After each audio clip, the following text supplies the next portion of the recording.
सीता जी की 4 बहनें थीं। सीता जी खुद, दूसरी उर्मिला, तीसरी मांडवी और चौथी श्रुतकीर्ति।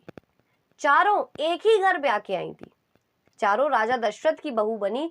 चारों पुत्रों की एक एक पत्नी, राम जी सीता की, लक्ष्मण जी की उर्मिला, मांडवी भरत की और श्रुतकीर्ति शत्रुघ्न की। पर क्या चारों का भाग्य एक जैसा चला? क्या चारों ने एक जैसी जिंदगी जी? चारों एक ही घर ब्याह के आई।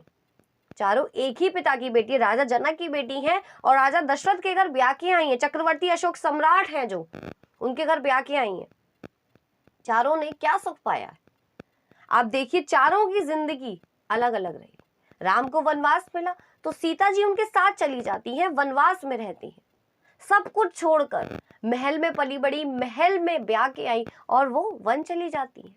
बहुत ही साधारण सिंपल जीवन जीती हैं।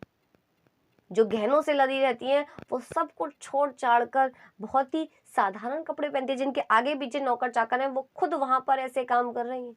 जो खुद रानी है वो खुद अपने पति के लिए खाना बना रही हैं, वन वन जा रही हैं, भटक रही हैं। तो ये उनका भाग्य ही तो है।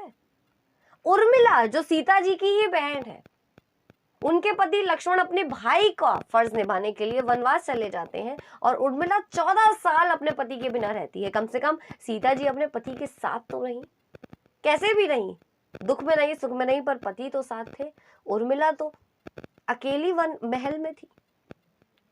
क्या करती? सब कुछ इस ऐशो आराम, इस नौकर चाकर का क्या करती जब पति ही नहीं है? तो 14 साल बिना पति के काटना भी तो एक अलग बात है। ये भी तो भाग्य का खेल है। लक्ष्मण जी चाहते तो उर्मिला को ले जाते, पर वो नहीं लेके गए। उन्होंने कहा अगर तुम जाओगी तो मैं भैया भाभी की सेवा नहीं कर पाऊंगा। चाहे वजह कुछ भी रही, पर नसीब तो दोनों बहनों का अलग रहा ना। भरत जो अयोध्या में रहकर भी मांडवी के साथ नहीं रहे, अयोध्या में थे, 14 साल वैसे ही जीवन जिया जैसे भगवान राम वनवास में जी रहे थे, वैसे ही उन्होंने अयोध्या में रह के जीवन जिया। 14 साल वो अपनी पत्नी से दूर रहे, अपने पत्नी के पास रहकर भी वो पत्नी के पास नहीं थे। तो मांडवी का भाग्य भी तो अलग ही था ना। उर्मिला के पति लक्ष्मण तो वन चले जाते हैं, पर भरत अयोध्या में रहकर ही सन्यासी का जीवन जीते। चारों बहनों का भाग्य आप देखिए, चारों बहनों की अलग अलग तकदीर है।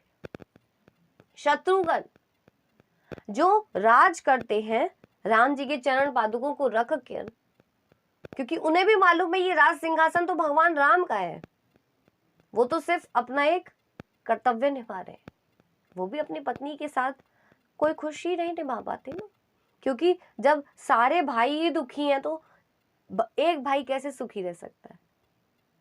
वो अपने पति के साथ रहकर भी श्रुतकीर्ति खुश नहीं रह पाई। तो चारों का भाग्य देखिए कितना अलग अलग है। चारों की तकदीर चारों को अलग अलग ले जाती है, जबकि एक ही घर ब्याह के आती है। तो माँ बाप जन्म के साथी होते हैं, कर्मों के साथी नहीं।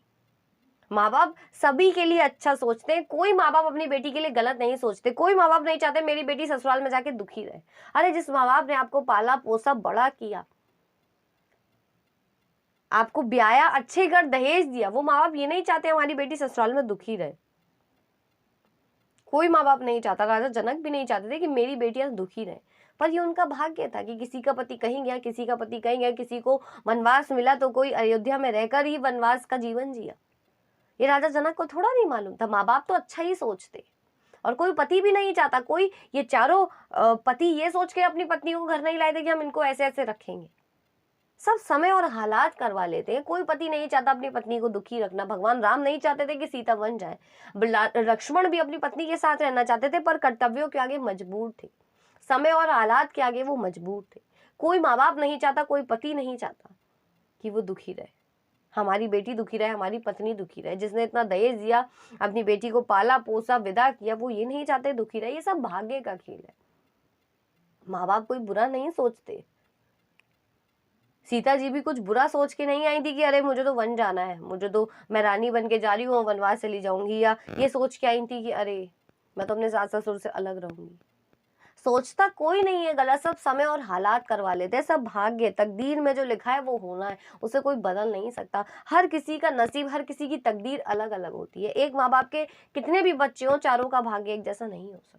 मैं सिर्फ यही समझाना चाहती हूँ कि तकदीर हर किसी की एक जैसी नहीं होती, जिसकी तकदीर में जो लिखा है वही होता है। एक माँ बाप के कितने भी बच्चे हों, पर सबकी तकदीर, सबका भाग्य एक जैसा नहीं हो सकता।